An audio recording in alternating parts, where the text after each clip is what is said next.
C'est marqué dans le Zohar. Kol Adam Dibourou. Tout l'homme n'est que parole. En vérité, la définition d'un homme, c'est la parole. Nous, on croit les actes, le corps, la propriété, la richesse, la voiture. Mais en vérité, la définition d'un homme, c'est la parole. Et que c'est par rapport à ça qu'il est entièrement défini. Maintenant, il y a un point que je voulais essayer de développer avec vous. C'est que c'est marqué Mi chez Yeshbo Irat Shamaim. Celui qui a la crainte du ciel, Devarav Nishmarin. Ses paroles sont entendues. On comprend que c'est important que quand on parle, on nous écoute, on nous entend. Oui, toujours les gens, ils se plaignent, ils viennent me voir, Ramen Chetri, qu'est-ce que je dois faire? Mes enfants, ils m'écoutent pas, je parle, ça sert à rien. Mes élèves, ils font pas ce que je dis. Ma femme, elle n'est pas convaincue de mon amour. Les clients, ils signent pas. Alors mes prières, n'en parlons pas. Qu'est-ce qui se passe? C'est marqué, c'est clair, la recette, elle est claire. Mi sheshbo irat shamaim, celui qui a la crainte du ciel, devarav nishmarin. Ces paroles sont entendues. Mais alors, quel rapport entre la irat shamaim et l'écoute des paroles? Comment ça fonctionne? Alors, comme c'est marqué que Aliédé Dibour, non, Aliédé Da'at Yesherech les Dibour. Grâce au Da'at, alors il y a une valeur dans la parole. Ve Aliédé Dibour Nikar Da'at. Et grâce à la parole, la pensée est connue. C'est-à-dire qu'il y a un lien direct entre ce que la personne elle pense et ce que la personne elle dit. Par exemple, là, je suis en train de parler. D'accord? A priori, je dis ce que je pense. Oui? Donc, grâce à ce que je dis, vous savez ce que je pense. Mais ce qui va donner de la valeur à la parole, c'est la pensée. Donc, ça veut dire que le principal de la pensée, c'est principal de la parole, c'est de la pensée. Ouais, comme on dit, le principal de la tfila, c'est la kavana. Ça veut dire quoi? Alors, il dit le nefesh hachaim, les mots, parce qu'on dit tfila blo kavana, kegouf blo neshama. La prière sans la concentration, c'est comme un corps sans âme. Bon, vous savez qu'un corps sans âme, c'est un cadavre, d'accord?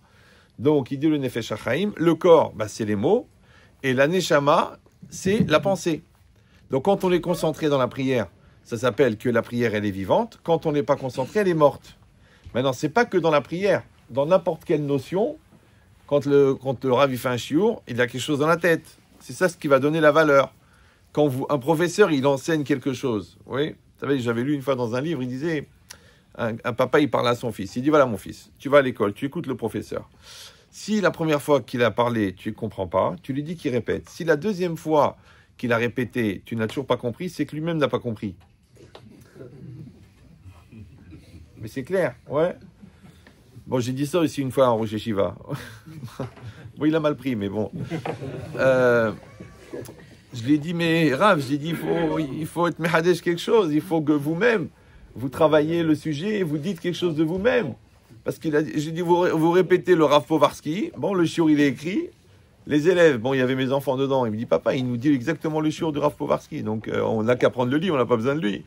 Donc, en vérité, le problème, c'est quoi?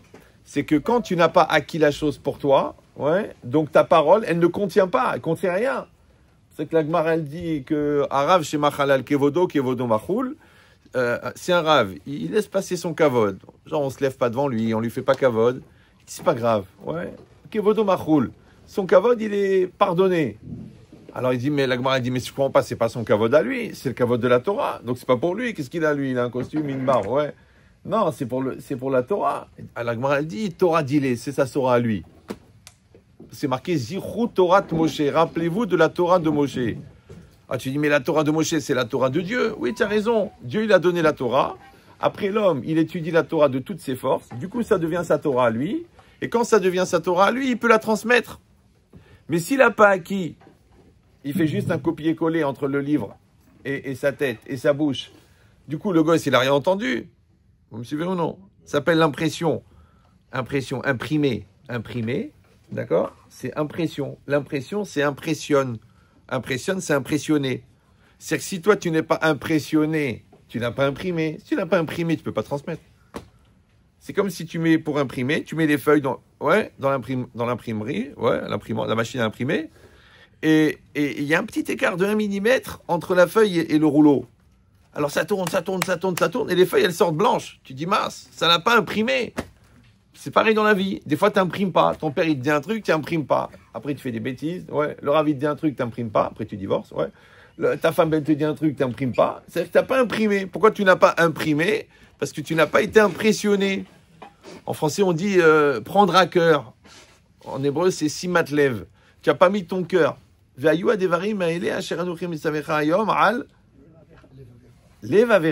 quoi le lève? C'est l'intériorité de la personne. C'est pas les émotions, ça c'est la Martine. Non, le lève, c'est le centre de la personne. Merkaz à Adam, c'est le centre de l'homme, il dit le Maharal.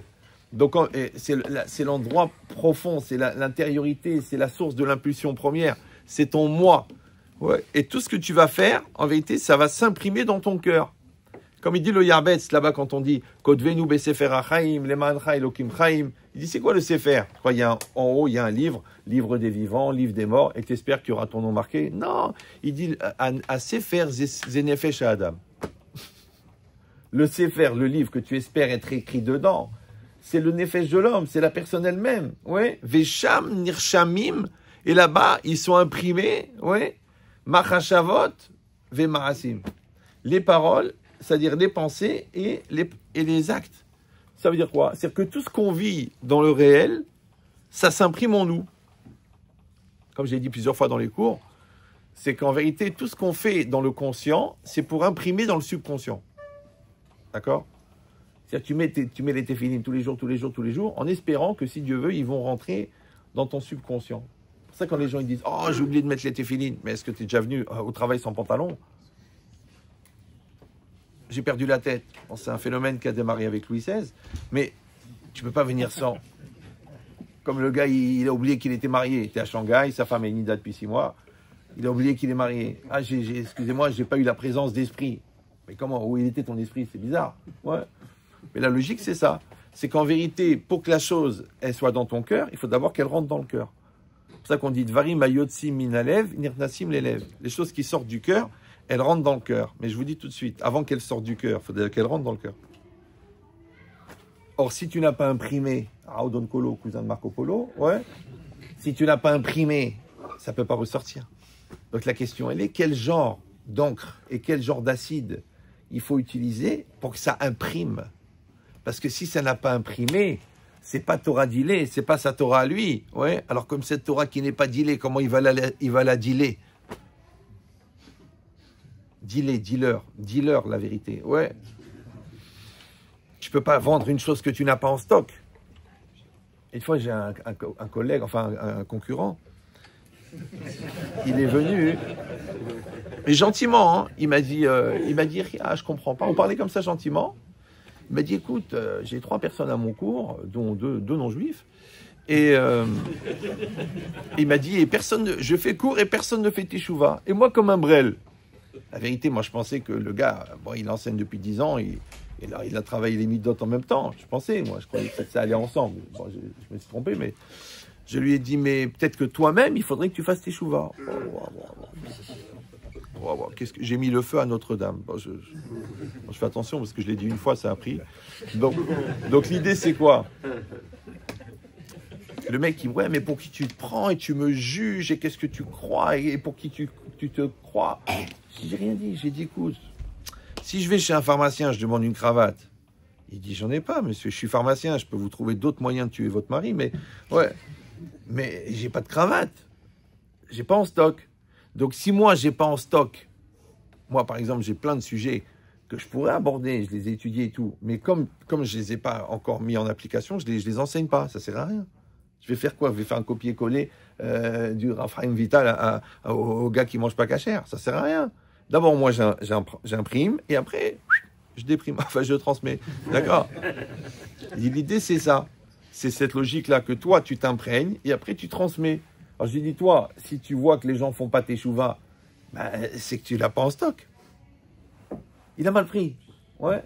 Vous me suivez ou... Mais il y a eu c'est pélé. Ça fait peur. Je vous dis tout de suite, ça fait très peur. Un jour, Rabbi Raphaël Baruch Toledano, Zichron Livracha, il était dans une ville du Maroc et il y avait un besoin d'argent, je ne sais plus, pour acheter un mikvé ou je ne sais plus quoi. Et il a commencé à parler aux responsables de la ville. Et puis ils ont dit non, il n'y a pas d'argent, on ne peut pas, c'est impossible et tout. Et d'un seul coup, Rabbi Raphaël, il s'est mis à pleurer. Rabbi Raphaël, c'était le père de Rabbi Yaakov Toledano du Rinci. Il s'est mis à pleurer, à pleurer. Il a dit, mais Rav, pourquoi vous pleurez? Il a dit, ben, j'ai parlé et vous m'écoutez pas. Ça veut dire que j'ai pas d'Irat Shamayim. Le problème, c'est pas le mikvé, c'est que moi, j'ai pas d'Irat Shamayim. Ils ont eu tellement de la peine, ils lui ont donné l'argent du mikvé. Bon, c'est pas stratégique, hein, vous avez compris que... Ouais.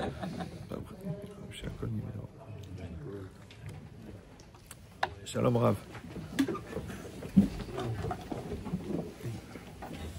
Ça va, oh, c'est pas de nouvelles, ouais, ça va mieux. Maintenant, évidemment, vous avez bien compris que si déjà Rabbi Raphaël Toledano, Rabbi Raphaël Baruch Toledano, Zichron Libracha, il se posait la question, alors, Calvahamor, nous-mêmes, qu'on pourrait se poser la question. Après, je vous dirai qui est le cal. D'accord? Mais l'idée, c'est ça. C'est de dire que, qu'est-ce que ça veut dire? Misheshbo Irat Shamaim Dvarav Nishma'in. Celui qui a la crainte du ciel, ses paroles sont entendues.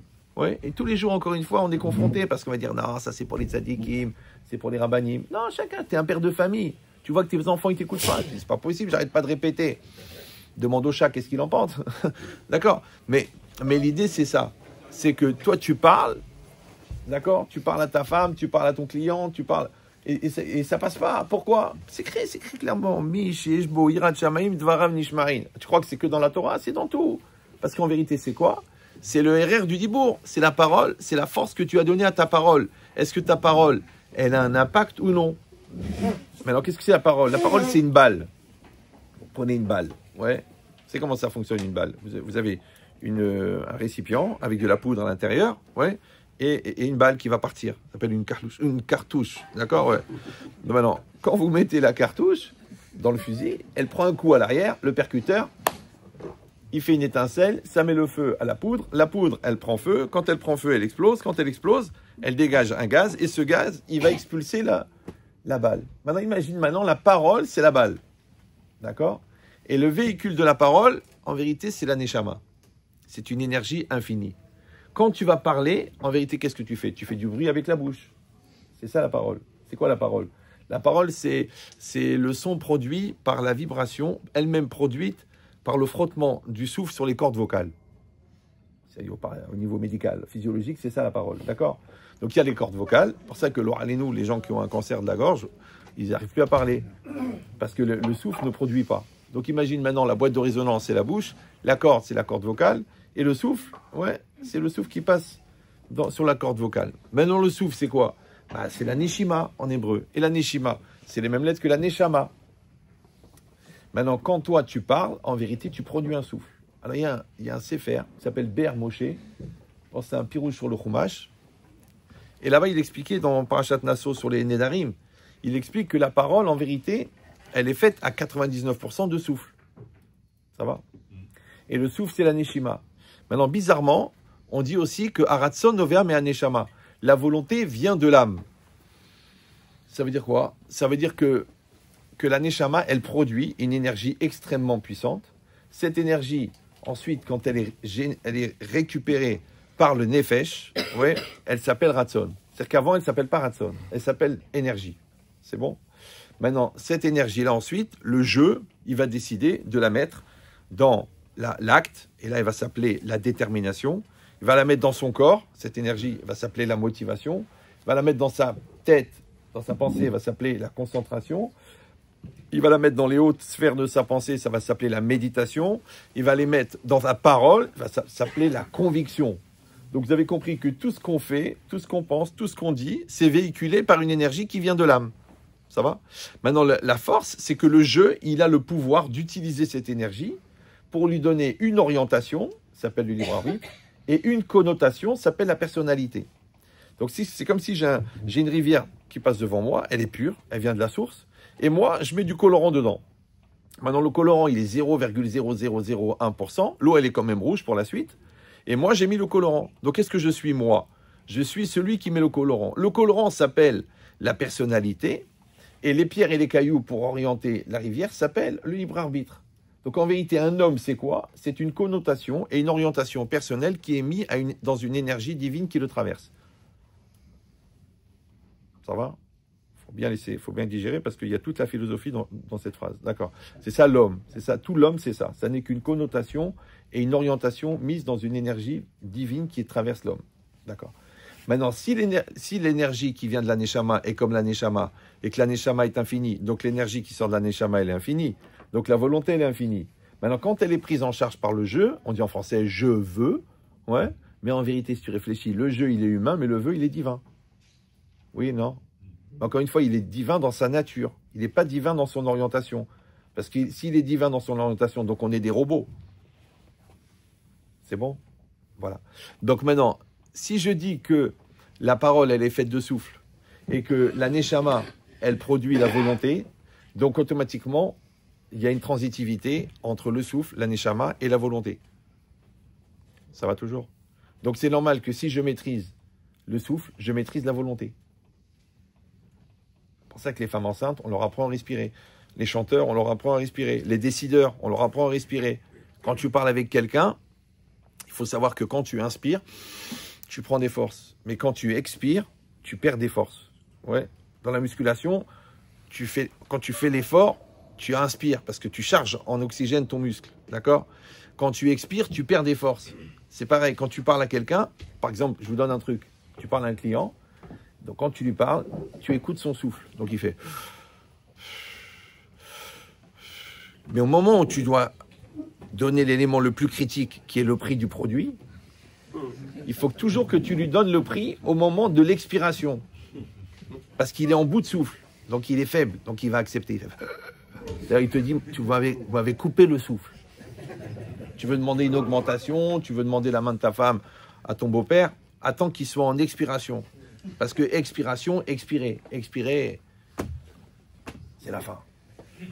Il y a un gars, il tournait sa belle-mère comme ça, il dit, tournez-vous, mamie, tournez-vous. Alors elle lui a dit, mais pourquoi tu veux que je tourne, mon chéri? Elle a dit, parce que je cherche la date d'expiration. C'est pas grave. Alors, donc maintenant, non, j'ai rien contre les belles-mères. Mais Adam Arishon n'en avait pas et il a vécu longtemps. Donc chacun réfléchira. Donc si je dis que la volonté, encore une fois, que la parole, elle est constituée de souffle, et que le souffle, en vérité, il est le représentant de la volonté, donc en vérité, la représentativité physique de la volonté, c'est le souffle. Ça va? Donc, quand je vais parler, en vérité, je vais produire, pas un son, c'est pas intéressant. Ouais, il dit le Béher Moshe, je produis un certain volume de souffle. Or, le souffle, on a dit, il vient de la Neshama. Donc, en vérité, le souffle qui est produit, il représente un morceau de ma Neshama qui sort de moi. Alors, gardez ça en tête. Et de l'autre côté, je ne sais pas si les intervenants d'avant, ils ont parlé de ça. En réalité, j'ai rien pris. J'ai la tête un peu en ce moment. Donc, j'improvise. Donc, au pire, c'est bien. Bon. Mais l'idée, c'est qu'il y a un Orach Chaim Akadosh incroyable dans Parashat Vayechi qui rapporte que quand c'est marqué Vaïkrivou Yémé Israël Lamoud, que les jours de Yaakov se sont approchés de la mort, il ramène le Orach Chaim à Arizal. Et le Arizal, il dit que... Enfin, le Arizal, il est éclairé par un Harvé Nachal, que vous ferez sûrement avant de mourir un jour, et qui explique là-bas que Kol Miner Ruchaniut Nitnu Ba'adam. Il y a toutes sortes de spiritualités qui ont été données en l'homme. Ve'em Bekoar Velo Bepoal. Et sont en potentiel et non pas en réel. Ou Beyado chez la dame les atotam, les tov ou les rats. Et un homme, il peut les faire tendre vers le bien ou vers le mal. En vérité, le Harvé Nachal, il a donné, dans un langage un peu sikhli, un peu intellectuel, une notion kabbalistique qui s'appelle les nitutzot. Le tselem, comme l'a parlé Rabbeinu, le tselem, c'est quoi? C'est la forme, en vérité, de la neshama. Cette neshama est faite de nitutzot, d'étincelles. Maintenant, chacun d'entre nous, il vient avec le même nombre d'étincelles que de jours à vivre. Comme ça, il explique le Harizal. Et chaque jour, il y a une étincelle qui se révèle. Maintenant, le moment où l'étincelle se révèle, donc c'est un chelek minishmato, comment il s'exprime dans la réalité? Il s'exprime par le souffle. Ça veut dire que quand je fais sortir un souffle de ma bouche, ouais, ce souffle, il contient un morceau de ma neshama. Or, la neshama, elle est programmée pour un certain nombre de jours, donc elle est programmée pour un certain nombre de souffles. C'est pour ça que le Gaon, il dit que le nombre de souffles, comme le nombre de paroles qu'on va dire dans sa vie, il est compté. Donc si je réfléchis, non pas en tant que parole, avec le bruit, avec le son, avec le langage, avec le discours, ouais, comme a dit ce grand joueur de poker, comment il s'appelait? Il a écrit le discours de la méthode. Descartes. Très grand joueur de poker, ouais. Donc il a dit, Ça va? Il y a un temps de réactivité quand même. Hein. Je ne peux même pas dire que c'est à cause de la ménopause, puisqu'a priori vous n'êtes pas concerné. Mais l'idée c'est quoi? C'est que les Chachamim, ils ne regardent pas la parole comme un bruit. Très important. Ils regardent la parole comme un morceau de Neshama.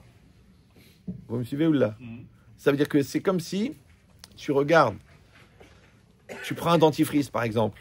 Quand vous appuyez, la pâte quand elle sort, elle est cylindrique. Vous savez pourquoi? Parce que le trou est rond. Ouais. Si le trou était carré, ça sortirait un carré. Donc imagine maintenant qu'à la place de la pâte de la dentifrice, tu mets le souffle. Et que le souffle, en vérité, il vient de la neshama.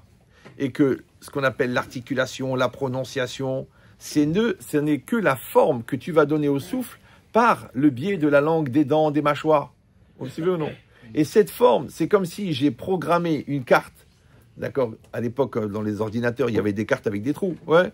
Eh bien, j'ai mis les trous dans la carte. Et après, quand je les mets dans l'ordinateur, il va interpréter ça. Eh bien, imagine l'ordinateur créateur de réalité, ça s'appelle le monde. Ouais. Le lien entre la réalité et le monde intérieur, ben, c'est la bouche. Qu'est-ce qui sort? Eh ben, une carte programmée qui s'appelle la parole, mais en vérité qui ne fait que représenter le souffle. Et ce souffle, il est programmé par ce que j'ai mis à l'intérieur. Ouais. Et ce que j'ai mis à l'intérieur, avec ma tête, ça va programmer la carte. Et hop, en sortant, elle va réaliser. Donc en fait, tout est fait par le Ratson.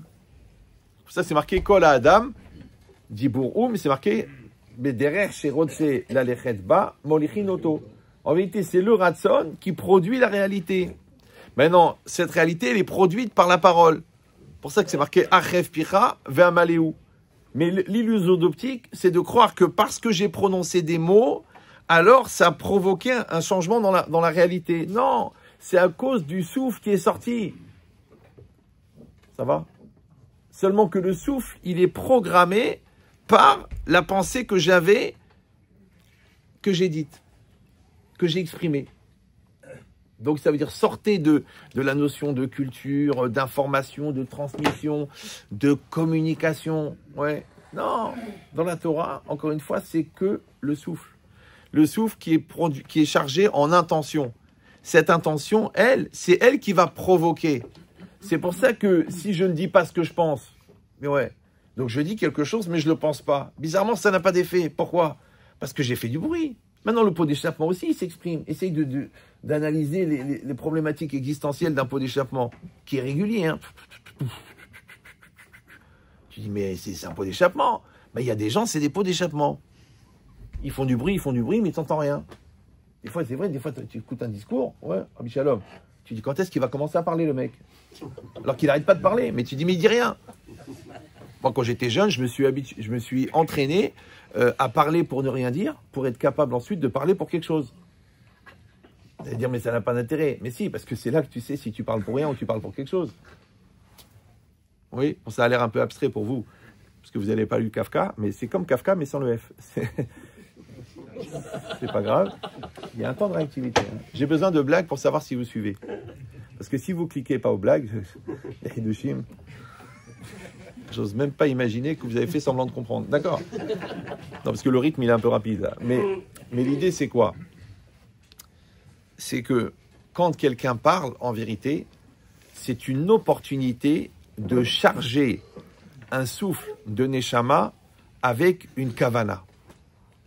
Parce que le Ikar, c'est la kavana. Ouais. Comme dans la prière. Le principal de la prière, c'est quoi? C'est la kavana. Tu dis, mais non, il y a des mots. Anshe Knesset Agedola, ils ont écrit le texte de la prière. Non, tout ça, c'est une trame. La synagogue, le sidour, les mots, la forme de la lettre, la forme du mot, c'est juste une trame pour réussir à faire de la concentration. Regardez, je vais vous donner un exemple, vous allez comprendre d'un seul coup. J'étais très jeune, bon, je m'étais posé la question. Quand j'ai dit j'ai compris, par exemple là je suis en train de parler, bon, donc oui, j'espère que vous avez compris. Mais pourquoi tu as compris? Quand on t'explique et que tu comprends, pourquoi tu comprends? C'est-à-dire quoi comprendre? Je rappelle que comprendre, ça s'écrit comme prendre. Ça ne s'écrit pas avec un N, ça s'écrit avec un M. Parce qu'avec un N, ça change de sens complètement, d'accord? C'est comme prendre. Et prendre, c'est saisir. Et saisir, c'est faire corps. Et faire corps, il dit le Maharal, c'est ça la Yédia. La Yédia, c'est la connaissance, c'est de faire corps avec ce que tu penses. C'est pour ça que c'est marqué Adam Yada et Rava. Adam a connu sa femme. Il dit pourquoi on a employé un langage de Yedia, de connaissance pour la relation charnelle? Parce que de la manière que les deux corps, ils font corps, de la manière toi, tu dois faire corps avec ce que tu penses. Maintenant, quand tu fais corps avec ce que tu penses, on dit en français que tu vis ce que tu penses, ça s'appelle que tu sais. Maintenant, quand tu ne vis pas ce que tu penses, à plus forte raison, tu ne vas pas dire ce que tu penses, puisque tu ne le penses pas. Donc, quand la personne, encore une fois, elle va... Ah oui, alors donc la question c'était, qu'est-ce qui fait qu'on comprend? Alors je vous dis, moi une démonstration, moi j'avais 14 ans, bon, sûrement que ça va vous paraître simpliste, mais quand tu dis A implique B, je t'explique, A implique B, tu dis effectivement, A implique B, bon, B implique C, oui c'est vrai, bon, C implique D, c'est vrai, D implique E, E implique F, ah oui, c'est évident, donc A implique F, ah bah oui, c'est évident, c'est vrai. Maintenant je te dis, pourquoi tu as compris que A implique F? Parce que tu as suivi une démonstration et que la démonstration, par loi de causalité, elle a prouvé que ça va ou non. Je vais dire non, je vais dire non. Tu sais pourquoi tu as compris? Parce qu'en vérité, moi, imagine, je te dis A, mais bien, je t'explique A. Après, je t'explique F. Et je te demande, qu'est-ce que tu en penses? Tu me dis, A implique F. Et comment tu as fait? Il n'y a pas de démonstration. La question, elle est, est-ce que la compréhension, elle vient de la démonstration, ou est-ce que la démonstration n'est qu'une trame mentale qui t'oblige à te concentrer, et c'est la concentration qui fait que tu as compris? Voilà à quoi je pensais à 14 ans. Pendant que mes copains, ils me disaient Saint-Étienne a gagné. J'ai dit, mais c'est qui? C'est un cousin à toi? Oui. Donc c'est quoi l'idée? C'est intéressant. Qu'est-ce qui fait qu'on comprend? Ouais. Maintenant, intellectuellement, tu peux te poser la question, philosophiquement, même aux toilettes, ça peut aider, d'accord? Mais dans la vie, c'est pareil. Est-ce que tu comprends? Parce qu'à force de vivre un événement, à la fin, tu comprends? Ou non, si tu avais pris 5 minutes pour te concentrer, tu avais dit, attends, combien il faut pour la démonstration? 1 heure. C'est quoi? Je vais prendre 1 heure, je vais me concentrer. Et si tu arrives à faire le tzimtzum, encore plus de concentration, en 2 secondes, tu as tout compris. Donc, pourquoi on est long à comprendre? Parce qu'il y a une distance entre notre cerveau et notre lèvre. C'est ça le problème. On ne prend pas à cœur. Parce que le cœur, je vous signale que la frontière profonde du cœur, elle est collée à la neshama, et que la neshama, elle comprend tout. Parce qu'il y a le corps, il y a le nefesh, le moi, et il y a l'âme. Maintenant, à votre avis, l'intuition, la compréhension, l'intelligence, la capacité à synthétiser, à conceptualiser, elle vient de la neshama ou elle vient du corps? Le corps, comme il a dit le Rav, c'est que quand le jeu il s'identifie au mal, ça s'appelle animal. C'est pas intéressant. Tu vas pas demander à un chameau d'écrire un poème. Donc c'est de l'autre côté. Maintenant la neshama, elle, je rappelle pour ceux qui sont pas au courant, que la neshama, elle n'est ni dans le temps, ni dans l'espace. Maintenant le moi, il est entre les deux. Ça veut dire que pour la neshama, le futur, c'est du présent. Puisqu'elle voit le futur au présent. Ouais. C'est quoi une intuition? C'est quoi une prévision? C'est quoi une anticipation? C'est que je réussis à voir le futur au présent. Maintenant, est-ce que tu vas appeler ça de l'intelligence? Est-ce que tu vas appeler ça de l'intuition? Est-ce que tu vas appeler ça d'A Torah? Ouais, débrouille-toi. Mais à un moment ou à un autre, tu vas voir que tes capacités, elles sont au-delà du temps et de la matière. Parce que quand tu dis, mais comment tu as compris ça? Je t'ai pas expliqué. Mais il a compris. Comme dans la vie, ouais. Dans la vie, des fois, on t'explique, on te répète pendant 20 ans. À chaque fois, tu dis, mais je sais, mais je suis au courant, mais tu crois que je suis pas un brel, mais tu crois que je suis lourd, mais arrête de me saouler. Et un jour, tu te réveilles, tu dis, j'ai compris. Donc, ça veut dire qu'avant, tu n'avais pas compris. Mais ça fait 20 ans que tu dis que tu as compris. Donc, en fait, tu n'as pas compris. Donc, en fait, on met des années à comprendre. C'est bon? Donc, comprendre, vous avez compris maintenant, c'est que c'est rentré dans mon cœur. C'est ça, Ve'ashevota el levavecha. Maintenant, quand c'est rentré dans mon cœur et que je l'ai compris, donc je peux le transmettre. C'est pour ça qu'on a besoin de travailler. C'est pour ça qu'on a besoin d'étudier Béramal. Pourquoi il faut étudier de toutes ses forces? Il dit le Malbim, parce que l'étude, c'est pour la Yedia, c'est pour la connaissance, mais le Amal, c'est pour que la connaissance, elle rentre dans le cœur. Et il faut que tu deviennes. C'est comme Je donne toujours l'exemple de la teinturerie. Ouais. Allez, bon, vous imaginez, à l'époque de la Guémara, on veut teindre de la laine en pourpre. Bon. Alors, qu'est-ce qu'on fait? On fait des grands bassins et dedans, on met du colorant pourpre et on trempe. Non. On trempe et on fait chauffer. Il faut que ça cuise. Et on remue. Ouais. Pour que la laine, elle s'imprègne. C'est exactement pareil. Alors, je vous rappelle que faire chauffer dans Shabbat s'appelle bichoul. Bichoul, c'est cuire. Si vous avez étudié un petit peu Shabbat, vous savez que cuire, c'est changer la nature de la matière. Il faut que la matière, elle change. Si elle n'est pas transformée, ça ne marche pas. Donc le bichoul, c'est quoi? C'est la chaleur. Le fait de remuer, c'est pour que ça imprègne. Donc ta Torah, elle doit être étudiée avec chaleur et en mouvement. Maintenant, il y a des gens, ils s'assoient au cours, ils ne bougent pas. Regarde la statue. Ils attendent que le Rav il termine, après ils font Kaddish. Mais tu fais Kaddish sur le sommeil, ça c'est pas Kaddish de Rabbanan, ça c'est Kaddish de banane, d'accord? Non, parce que tu as sué, parce que tu as crevé, parce que tu as... Une fois quelqu'un il est rentré chez Rav Frankin à la Yeshiva, parce que vous avez cité le Rav, et il a dit, c'est pour ça qu'on te donne de l'argent, des gars qui sont assis toute la journée à faire des parasites.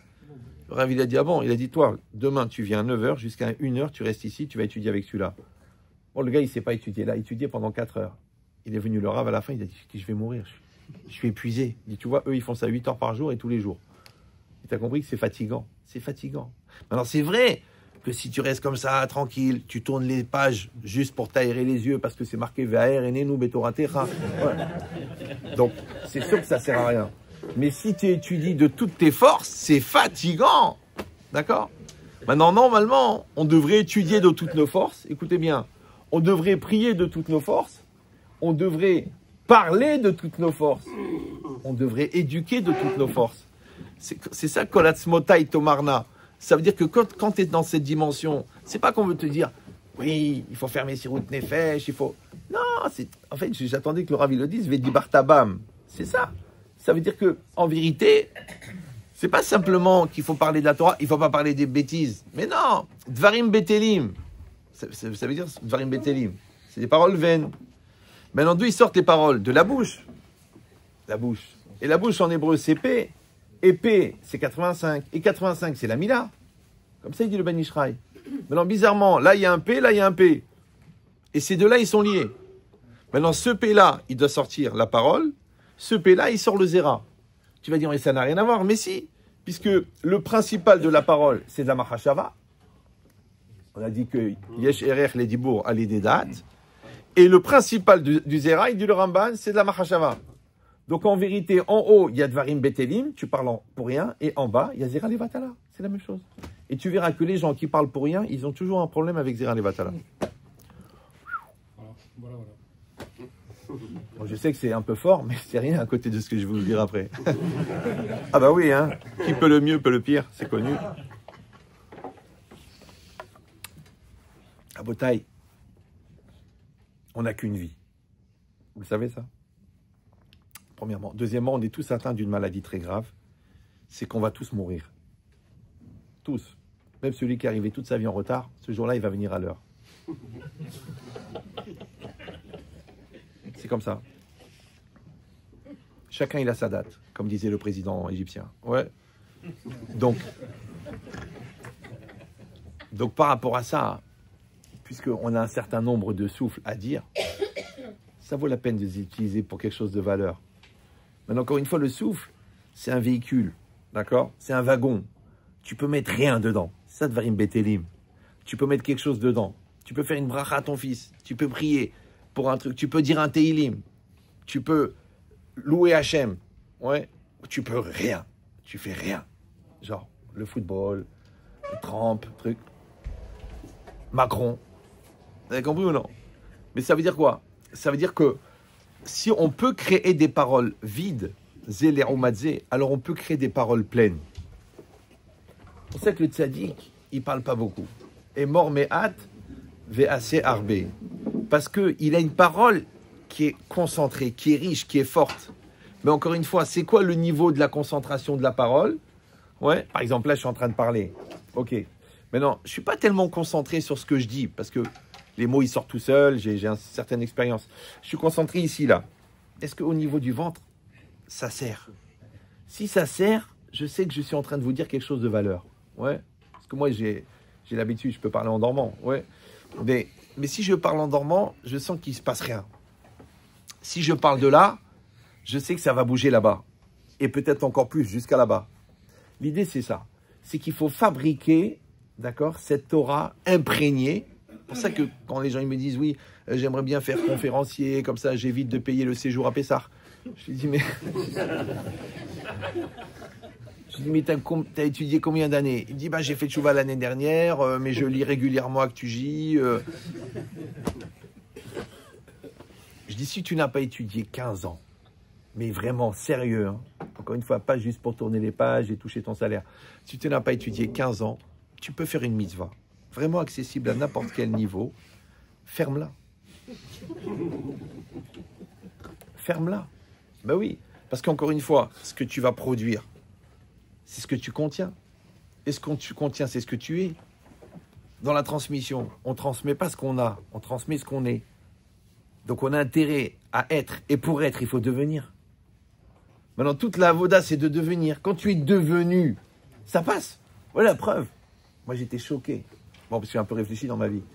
Mais quand j'allais voir des gdolim, des rabbanim, pour demander des choses, pour demander des brachot, quand on écoute des grands, des gdolim aujourd'hui qui font, voilà, vous avez vu la réunion qui avait les rabbanim, 5000 personnes et tout ça, là. La vérité de vous moi, ne le prenez pas mal, sans aucun lachon hara. Les rabbanim, ils ont dit des choses très simples. Mais pas simples, simplistes. Oui, mais je vous dis le secret. Mais ne le prenez pas mal, hein. On s'en fiche de ce qu'il raconte. Ce qui compte, c'est que c'est un rave qui a 70 ans de Torah dans la tête. Donc même s'il dit bonjour, et à plus forte raison, s'il dit un mot de Torah, tu vas prendre une énergie extraordinaire. Moi, je vous dis, à la yeshiva m'appelait le philosophe, d'accord? Et quand Franklin y parlait dans les mariages, moi, je l'écoutais comme ça, avec la bouche ouverte. Alors, mes copains, ils me disaient, Echia, mais toi, t'es le Maharal, toi, t'es Rav Dessler, Rav Yerucham. On comprend rien à ce qu'il raconte. Vous vous rappelez Rav Franklin, vous l'avez connu ou non? Non? C'est incroyable. Et, comme ça, il bégaye, ouais, il parle en français qu'il a appris dans les camps de travail. Moitié yiddish, moitié. Comme ça. Tu veux. Comprends rien. T'as fini le cours, tu dis, bon, l'istama c'était important. Ouais. Alors moi, mes copains, ils me disaient, Ria, t'as l'air de quoi? Les gens, ils parlaient pendant le cours et tout. Et moi, j'étais comme ça. Il me dit, mais qu'est-ce que tu regardes? Je dis, je regarde un visage qui a regardé le Chafetz Chaim. Déjà, je suis milliardaire en dollars. Vous avez compris ou non? Deuxièmement, je vois de la Hirat Shamaim vivante. Si on prend des Sfarim, on prend des Gmarot, c'est de la Hirat Shamaim, mais imprimée. C'est dur, parce qu'il faut la faire vivre. Etz Haim-I, la Mahazikim, la Torah, elle est morte. C'est toi qui la rends vivante avec tes efforts. Mais là, elle est vivante. Pour ça, toujours, quand je rencontre un Chacham, un Gadol, un Tzadik, toujours je lui prends la main, je lui demande une bracha. Les mecs, ils me disent, mais attends, t'as l'air de quoi? J'ai fait, mais t'es malade ou quoi? Celui-là, il connaissait le chasse à 16 ans. Il a 75 ans. Ah bien, Aaron, mon sonego, c'est quoi une bracha, ouais. Chaque fois que je le voyais, une bracha. Les gens me disent, c'est le grand rabbin du Maroc. Aïe. Quelqu'un que Rafrakin lui a fait du kavod, toi tu lui fais pas du kavod. Pourquoi, encore une fois? Parce que 5%, c'est le discours. 95%, c'est l'énergie dégagée. L'énergie dégagée, elle passe par la neshama. Et la neshama, elle passe par la volonté. Et la volonté, elle passe par la parole. Donc, encore une fois, le gars, tu vas lui dire, donnez-moi la route pour aller à l'hôpital. Il va parler, tu écoutes comme ça et tu prends ça, tu prends. Ouais. Après, tu pars et tu es chargé. Oui. Il y a un gars au Canada, un monsieur très gentil qui ne sait pas parler. Il fait que des brachot. Je l'appelle, il me fait une bracha. Mes parents, je les appelais tous les jours. Bon, mon père, dit une bracha, et ma mère, je l'appelle. Elle fait qu'une bracha. Je l'appelle pour la bracha. Mais non, je sais qu'elle va me raconter la même chose que la veille. C'est pas pour des informations. Qu'est-ce qu'on s'en fout des informations? Ouais. On prend la bracha. Or, la bracha d'une personne qui a donné sa vie pour toi, elle est chargée en Messirut Nefesh. Donc tu es sûr qu'elle va s'accomplir. Ça va? Donc la logique, c'est pareil. Il dit, nous, on cherche comme ça, on cherche des brachot, on cherche des... Mais, vous savez, une fois, quelqu'un, il était chez le Stapler, le père de Raphaël Kanievski. Bon, il a demandé une bracha. Alors le Stapler, il a demandé, Tayatom, t'es orphelin? Il a dit, non, Shalom, mes parents, ils sont vivants. Il a dit, pourquoi tu ne demandes pas une bracha à tes parents? Qu'est-ce qu'il a dit, le Brel? Il a dit, mais ils ne sont pas chômeurs Shabbat. Donc le Rav lui a demandé, t'es Brel, tu t'appelles Jacques? Non, pour essayer de comprendre la concordance. Ouais. Mais c'est tes parents, ils t'ont donné la vie, ils sont occupés de toi. Quand la Torah elle a dit Kibud Avaim, elle n'a pas dit que Racha... Même un guerre, il doit faire kavod à son père, qui est goy. Et toi, tu ne veux pas faire kavod parce que... Encore une fois, c'est de l'amour, c'est une bonne intention, c'est une volonté positive. Prends! Ah, si en plus elle est imprégnée de Torah, prends! Si elle est imprégnée de 70 ans de Rosh Yeshiva, de Ponyovitch, prends! Si elle est imprégnée de 90 ans de Kedusha, de Baba Saleh, prends! Ouais, parce que, encore une fois, ce que tu vas te concentrer, c'est le souffle. D'accord? Donc, c'est ce morceau de Neshama que tu vas recevoir. Il dit, dans cette logique-là, comment on fabrique cette parole imprégnée de Hirat Shamaim? Jérémy, je ne me rappelle plus. Du coup, c'est quoi l'heure? Parce qu'on était décalé. Combien? 10 minutes? Attendez. Encore 10 minutes. 10 minutes, c'est bon. Donc l'idée... On a décalé un peu. Donc l'idée, c'est que, comme on a parlé de la synagogue, on a parlé de la Shonara, de Motzi Shemra, toutes ces lois de la parole, ouais, puisque Kol Adam Dibour ou tout l'homme n'est que parole, en vérité, c'est quoi? C'est quoi la vie? Ouais. La vie, c'est des séquences. Parce qu'on a dit que chaque jour, il y a une étincelle qui se dévoile. Si vous avez l'occasion aussi de l'étudier avec, dans Rav Dessler, c'est le 3e ou le 4e livre, il y a un chapitre qui s'appelle Zman Vechaim. Ça vaut vraiment la peine de l'étudier. Il explique là-bas qu'est-ce que c'est la notion du présent. Et que toute notre vie, en fait, c'est une série de présents. Encore une fois, au niveau de la Kabbalah, ça s'appelle les étincelles, les Nitzutzot. Au niveau personnel, ça s'appelle le nombre de souffles de vie. Ok. Maintenant, j'ai l'occasion, à chaque fois, de décider, comme il a dit, Léa Totam, de faire tendre vers le bien ou vers le mal, d'imprégner cet instant, ce moment. Je peux l'imprégner de Hirat Shamaim ou je peux l'imprégner de rien. D'ailleurs, là-bas, le Arven Achal, il a un langage bizarre.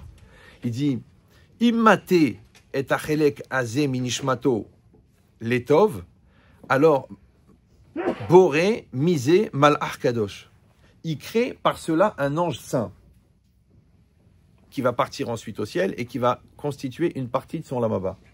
Il dit veimlo, et sinon, ouais, il n'a pas dit si il fait du mal, il n'a pas dit si il fait pas du bien. Grosse ambiguïté. J'avais cette bagarre avec un rave à Yerushalayim, à Bnei Brak, pour savoir est-ce que le Harvey Nachal, il a voulu dire si j'ai fait du mal ou si je n'ai pas fait du bien. Ouais. Il dit Nivra misé chelek misitra acha. Il crée une part d'impureté très très puissante. Simplement parce qu'il n'a pas utilisé cette étincelle. Ça veut dire que quand on dit en physique que rien ne se crée, rien ne se perd, tout se transforme, il faut savoir qu'une étincelle, un moment, une parole, un souffle qui n'a pas été utilisé par le bien, automatiquement, il est utilisé par le Yetzirah pour le mal. Parce que rien ne se perd, tout se transforme. Après, le problème, c'est que ça se cumule. C'est comme un raz-de-marée, par exemple. Ne le prenez pas mal. Une inondation, aujourd'hui, il y a beaucoup d'inondations. Partout les endroits où il y a eu l'Inquisition, d'ailleurs, ils ont besoin de nettoyage. Ouais. Non, je vous dis ça parce que le Halban, le Rav Chaim Cohen, vous avez entendu parler de lui, fabriquer le fromage. C'est un très très grand tzaddik, il est niftar il y a quelques années. Quand quelqu'un lui a demandé mais comment ils vont payer les Européens pour ce qu'ils ont fait aux Juifs, il a dit par l'eau. L'eau. Personne ne comprenait. Que c'est disant, ça s'arrête jamais, ça va pas s'arrêter, ça va être de pire en pire. Bon. Partout. Restez calme. On va pas se noyer dans un... dans un verre d'eau. Maintenant, l'idée, c'est quoi? C'est que... Pourquoi j'ai parlé de ça maintenant? Faut m'aider, là, je suis tout seul. Ouais. Oui. Non, parce que j'improvise depuis tout à l'heure, je ne sais même pas où je vais. Je ne sais même pas ce que j'ai dit, pour ça que j'enregistre, parce que j'ai assisté moi-même au cours. Donc, hein? Ça aussi? Ouais, ça, y est, on l'a fait. Bon, je ne sais plus. C'est pas grave. Non, il me reste encore 10 minutes. Pourquoi tu veux parler ou pas? Donc, l'idée, c'est quoi? C'est que, encore une fois, je vais charger. Ah oui, merci. Il y en a un qui suit. Donc, on a dit que chaque instant de vie, chaque souffle, oui, il est potentiel. Et je peux l'imprégner de quelque chose de bien ou de rien. Maintenant, qu'est-ce qui va se passer quand je vais l'imprégner de quelque chose de bien? Bon, je peux parler, par exemple, je peux parler. Après, je peux parler utile. Après, je peux parler intelligent. Après, je peux parler intelligent et sensible. Après, je peux parler intelligent, sensible et pur. Après, je peux parler intelligent, sensible, pur et avec une bonne intention. Ouais. Il y a des madrigotes dans ce que je peux mettre à l'intérieur de la parole. Et en fonction de ce que j'ai mis, c'est ça qui va produire. Maintenant, l'intérêt, on a expliqué, de l'acte, c'est que ça va imprégner mon subconscient. Donc, quand je vais faire la prière tous les jours, c'est dans l'espoir que la prière, elle rentre dans mon cœur. Quand je vais m'occuper de ma femme tous les jours, c'est dans l'espoir que ma femme, elle rentre dans mon cœur. Quand je vais m'occuper de mes enfants, c'est pour que mes enfants, ils rentrent dans mon cœur. Ça va? Maintenant, qu'est-ce qui fait que, je donne toujours le même exemple parce qu'il est facile à comprendre, qu'il y a une maman, sa fille, elle est à New York, elle est à Paris, d'accord? Et bien d'un seul coup, elle dit à son mari, écoute, j'arrête pas de penser à elle, viens, on lui téléphone. Il dit, bon, chérie, il y a 6 heures de décalage, elle est fatiguée, tu vas la réveiller. Il dit, tu l'appelles, et la fille, elle dit, maman, je suis en train d'accoucher. Comment elle savait, la mère? Ils sont connectés. Par quoi ils sont connectés? Par toutes les années de Messirut Nefesh. Or, le Nefesh, c'est le mois. Messirut Nefesh, tu enlèves le mois. Quand tu enlèves le mois, il reste que la Neshama. Donc, quand tu fais Messirut Nefesh pour la Torah, elle fait un avec ta Neshama. Quand tu fais la Messirut Nefesh pour ton couple, il fait un avec toi. Vous me suivez ou non? Quand tu fais Messirut Nefesh pour tes enfants, eh ben, tu fais un avec tes enfants. Tes enfants, ils font un avec toi. Donc, en vérité, tout le secret, c'est de faire Messirut Nefesh. Alors que les gens, ils croient que Messirut Nefesh, c'est ce sacrifice. Messirut Nefesh. Arrêtez, Nameknes, ça n'a pas de sens. D'accord? Donc, non, Messirut Nefesh, en fait, c'est quoi? C'est de sacrifier ce qui te sépare de la chose. Comme dans la musculation. Quand est-ce que ça produit des résultats? Quand ça fait mal. Tu dis, mais attends, mais quoi? C'est pas une mitzvah d'avoir mal. Non, mais c'est une mitzvah de faire des efforts. Maintenant, comment tu sais que tu fais un effort? Parce que ça fait mal. Comme la Gemara, elle dit, Agra des Svara, des Shmata, Svara. C'est quoi la récompense pour l'étude? Ah bah attends, j'ai lu, j'ai traduit, j'ai compris, ça va, c'est bon. Non, mais t'as mal à la tête ou non? Non, j'ai pas mal. Ah bah, reviens alors. Non, mais je suis intelligent, j'ai pas besoin de faire des efforts. C'est dommage, parce qu'encore une fois, le Amal, ouais, c'est ce qui fait pénétrer la chose. Amal, HTML, d'accord? C'est ce qui fait pénétrer la chose. C'est quoi l'Amal? Adam, l'Amal Yulad. L'homme a été créé pour faire des efforts. L'Amal, ça s'écrit Lamed, Aïn, même Lamed. L'Amal. Et le Marsha, il dit l'Amal, c'est l'Ilmod al Menat l'Amed. Tu étudies, c'est bien. Tu étudies pour étudier Kol HaKavod. Mais si tu étudies pour enseigner, c'est pas la même étude. Parce que quand tu te déchires la tête, parce que tu sais qu'il y a les 250 Bachurim de Mir qui t'attendent pour le Shiur, donc tu sais que tu as 250 commandos Golani qui vont t'éclater la tête si tu dis une bêtise. Donc tu ne vas pas étudier de la même manière. Et cette étude-là, c'est ça le Amal. Maintenant, tu as compris que lui, il s'est servi des Bachurim pour devenir un Magid Shiur, mais en vérité, c'est ça qui a fait que la Torah a pénétré dans son cœur. Ça va? Bien sûr. Mais Rav Ezrachi, Zichron Livracha, Rav Mordechai Ezrachi, vous l'avez connu, ouais. On l'appelait le Rosh Yeshiva. Quand on lui a demandé, mais comment vous êtes devenu Rav Ezrachi? Il a dit grâce à mes élèves. Il a dit mieux encore, il a dit grâce à mes cahiers. Ça veut dire que quand il était au collège, il écrivait, et après, il a fait le shiur en servant de ses cahiers. Donc en vérité, il s'est imprégné pour pouvoir transmettre. Maintenant, des grands talmidim qui sont sortis de là-bas, Pourquoi? Parce que lui-même était grand. Pour ça, toujours que le Rav, il doit être 100 fois plus fort que les élèves. Parce que c'est lui qui tire. Un mec qui t'a pas dit, ah, j'ai monté Ménilmontant. Waouh, Blainara. Non, j'ai monté l'Everest. L'Everest, c'est très haut. Ouais. Donc, quand j'avais une ambition très haute par quelqu'un de très haut, je suis arrivé quelque part. Mais si je veux atteindre quelqu'un de très bas, mangeur de cacahuètes ou là de pépites, ambiance sympathique, kawa, un petit daf, un petit siha, tu dis, je sais pas, on n'évolue pas. Ouais, il faut quelque chose de très haut, toujours très haut. Pour ça, ils amènent des rabbanim qui sont très forts, parce qu'il faut que ça donne de l'ambition. Il dit pourquoi? Parce qu'encore une fois, pour les rattraper, tu vas te casser la tête, tu vas faire du hamal, et tu vas faire Messirut Nefesh. Or, cette Messirut Nefesh, oui, quand elle est orientée par la halacha, donc elle va imprégner ton roi de halacha. Ça veut dire que quand toi, tu rentres, par exemple, à la synagogue, il y a des halachot, oui, vous avez expliqué le Rav, il faut les étudier. C'est dommage de mourir ignorant, c'est-à-dire de mourir de son vivant, parce que la Gemara dit « Ameharetzim enam haim ». Les ignorants ne sont pas vivants. La Gemara dans Psachim, elle dit « Si qui pour ton Shabbat, tu peux tuer un ignorant, de toute façon, il était déjà mort. » Non, c'est pas une halakha. Non, chacun y pense à son beau-père. Non, il n'y a pas de... Mais l'idée, c'est quoi? C'est que quand la personne, elle va prendre les halachot. Qu'est-ce que c'est les halachot? Les halachot, al-tikre alichot, et là, halachot. Alichot, c'est quoi? C'est la manière de se déplacer. Et halacha, c'est quoi? C'est la loi. Maintenant, c'est bizarre que le verbe l'alechet, qui veut dire aller, c'est la même racine que halacha, qui veut dire la loi. Donc en vérité, c'est quoi la halacha? C'est la trajectoire de déplacement d'un juif qui se déplace selon la halacha. C'est bon?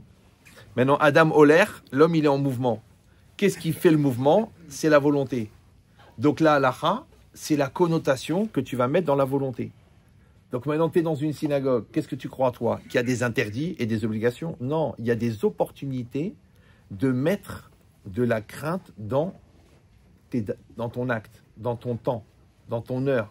C'est ça qu'il a dit, mais que même avant la prière, bah, tu es dans une synagogue. Ouais. Alors qu'est-ce que tu vas dire? Alors, j'ai pas le droit de croiser les pieds. Une fois, j'étais chez Rav Kadouri. Bon, j'étais jeune. Et je me suis assis avec les jambes croisées. Il y a un gars, il s'est levé de sa place pour me décroiser les jambes. Mais je connaissais pas cette halakha à l'époque. J'ai dit, bon, je sais pas ce qu'il veut, le pauvre. Ouais. Mais en vérité, il avait raison. Ça veut dire quoi? Ça veut dire que c'est une occasion. C'est une occasion de t'imprégner. Maintenant, quand tu vois un tzaddik, qu'est-ce que tu dis? Je vais aller lui serrer la main pour prendre une bracha. Ouais. Mais quand tu as une synagogue, tu es jeté dans le tzaddik, là. Vas-y, profite. Tu dis, mais ça n'a pas commencé la prière. Mais tu n'as pas compris, c'est un makom. C'est un lieu qui est consacré à. Donc, tu peux l'utiliser. Maintenant, chaque halakha que tu vas appliquer dans l'endroit va t'imprégner. Toujours mes enfants, quand ils étaient petits, quand on sortait Shabbat pour la synagogue, je leur disais, vérifiez vos poches. Alors, pourquoi? De peur qu'on va sortir quelque chose. Alors, une fois, il y en a un, il m'a dit, mais papa, c'est le costume de Shabbat, on ne met jamais rien dedans. Oh, ils sont malins, ils tiennent de leur mère. D'accord. Donc, qu'Hachem la garde en bonne santé et qu'elle ne soit jamais veuve. Alors, donc il m'a dit, papa, ça sert à rien de vérifier. Écoutez bien. Ouais. Il m'a dit, ça sert à rien de vérifier parce que de toute façon, c'est un costume de Shabbat. Bon, manque de peau, je suis son père. Donc je lui ai dit, oui, tu as raison, mais qui t'a dit qu'on cherche pour trouver quelque chose? Il m'a dit, alors pourquoi on cherche? Je dis, on cherche pour appliquer une halakha que c'est marqué qu'il faut vérifier avant de sortir. T'as compris ou non? C'est que toi, tu veux ramener la Torah, la halakha, les rabbanim à une question logique. Donc si c'est logique, ça t'intéresse. Si c'est pas logique, ça t'intéresse pas. Mais on s'en contre-tape, puisque c'est une formule chimico-divine de s'imprégner du Da'at à Eloki de la Torah qui a été transmis à Moshe jusqu'à Rabbi Yosef Karo pour pouvoir s'imprégner de cette Yirat Shamayim. C'est ça le projet. Le projet, c'est ça. Vous avez compris ou non? C'est-à-dire que tu mets les tefillin al levavecha pour qu'ils rentrent dans ton cœur. Tu dis une parole positive al levavecha. Après tu dis j'ai que des paroles négatives et je suis dépressif. Heureusement qu'il y a l'exomile, mais en vérité, tu pourrais éviter ça avec une parole positive. Mais qu'est-ce que tu fais, la parole positive? Tu imprègnes ton cœur de positif. De la même manière, quand toi, tu vas faire la halakha, tu dis attention, c'est assuré de parler de ça, c'est assuré de parler de ça, je ne vais pas parler. Pareil, c'est pareil, voilà. Justement, parce qu'il y a une halakha de ne pas parler pendant la chazara, donc les gens ont le yetzera de parler. Parce qu'il dit le Gaon de Vilna, quand tu veux savoir où est-ce qu'elle est la mitzvah principale, tu regardes où est-ce que le yetzera t'empêche d'aller. Par exemple, dans le couple, la mitzvah c'est de faire un, le yetzera c'est de faire deux. Dans la Hamida, la mitzvah c'est de se concentrer, donc le yetzera c'est de se déconcentrer. Dans le Kratchema, la mitzvah c'est de lire doucement. Les Dagdek, Beoti, Otav. Ouais, et ben le yetzera c'est de lire vite, parce que tu le connais par cœur. Donc si tu n'as pas l'occasion de faire 15 ans de kollel pour connaître la raison de chaque halakha, il suffit simplement de regarder où est-ce qu'il est, le yetzerara de cette halakha. Maintenant, le yetzerara de la tfila, c'est de parler. Ça va? Et il y a des gens qui ne parlent, c'est des hasidim, que pendant le kaddish, et qu'ils attendent la hazara pour parler. Ils parlent pareil. Dès que ça commence. Maintenant, moi, la vérité, comme tu as dit, toi, le Rav, il se met devant. Ouais. Alors, moi, j'ai dit, ils doivent parler de quelque chose d'important. Donc, j'ai écouté. Je dis quoi, la Gemara dans Sota, elle dit qu'à la fin des temps, il va rester seulement Yeshem Rabba et la Chazara de Uvalétion. Et le gars, il parle à ce moment-là. Je dis, mais c'est tout ce qui reste à la fin. Il n'y a plus rien. Ouais. Et c'est à ce moment-là que tu parles. C'est bizarre. Alors, je dis, l'idée, c'est simple. Quand, encore une fois, je ne vais pas seulement regarder le Issour, ouais, que tu es Hayav Mita toute la journée. Non, tu peux regarder aussi la perte d'opportunité. Parce que cette halakha, c'est une circonstance. Et cette circonstance, elle te permet d'augmenter ta hirat shamaim. De la même manière que tu vérifies tes poches, de la même manière, tu vérifies les titites avant de mettre le talit, bien qu'ils sont solides. Ouais. De la même manière, avant de mettre les téphilines, tu réfléchis, pourquoi je vais faire ça? Ah bah parce qu'Hachem m'a demandé. Et je mets les téphilines. Et bien à chaque fois que tu peux choisir, tu peux trouver une opportunité de fabriquer de la hirat shamaim. Vous avez compris ou non?